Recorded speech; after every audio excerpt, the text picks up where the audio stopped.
Are you a dink? Dual income, no kids. Well, now you have your own line of cuisine. We'll talk with a local chef who's sharing tips on cooking the perfect meal just for two.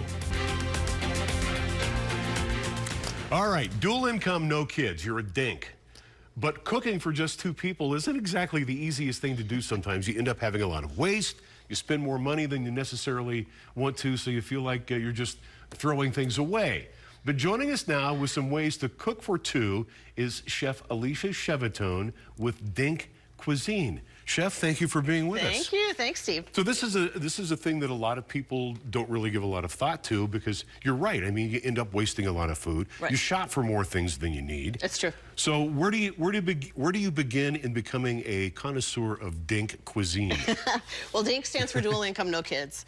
So what I like to be able to do is to transform recipes for large format, really big people, big gatherings, and distill them down to small little vessel sizes. So right here, this is my shrimp lasagna fra Diavola. And that smells amazing. Oh, thank you. I wish you could smell this at home. It's fantastic. So one of the ways you can do that is through small vessels, individual portions with things like ramekins. You know, you might see these for, souffles, but you can keep them. You know, if you get it from a bread pudding from a deli or something, just keep it. And then you could bake, things like pastas in here, which is really great. Right, and if you do that, you got about half as much cleanup too. That's true. So I mean, that's another way of looking at it. So yes. if you're planning out some meals, what are some ways that, obviously very first thing you want to make a shopping list, right, to match your recipe. Yes. But then what do you do when you get to the store, the moment of truth? Well, one thing that I always tell people to do is to be very mindful about what they're buying and their recipes.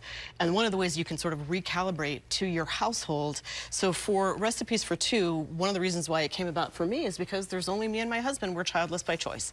So if you are mindful about the ingredients that you need, getting the right recipe, then you will only buy those ingredients, and then you're not going to waste food and you're not going to waste money. So you plan ahead. Got to plan ahead. And when you're cooking in smaller portions, your household budget goes down a little bit. Very true. And you can also plan several days out in advance. Yes, absolutely. And your carbon footprint everything goes down. Okay, I want to get this right. Tomorrow is International Child-Free Day. Yes, it's the 50th anniversary of International Is it Child-Free really? Day. Yes, it is. So it started in 1973. Long celebrated by dinks everywhere. That's right.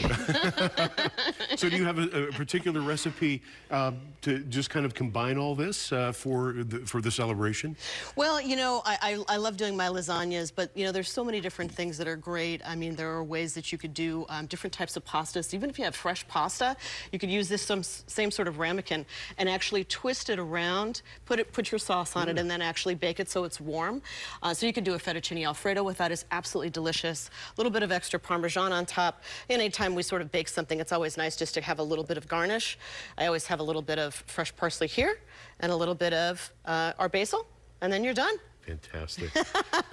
Real quick, what about, are there things out there, can somebody, because we got your cookbook here. Yes. Anything in here for kind of more of a keto-esque type of diet?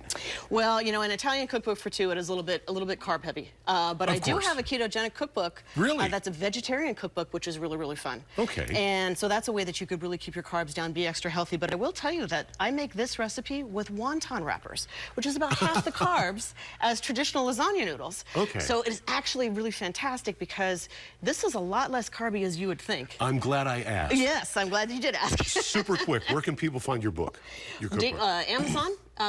Definitely on Amazon and on my website, dinkcuisine.com. And also follow me, please, on Instagram. Chef Alicia, thank you for joining us. We appreciate it. All right. Okay, Chloe, I wish you could smell this over here right now. This is delicious. I know. Unfortunately, the smell in our air isn't. How's that for a sec?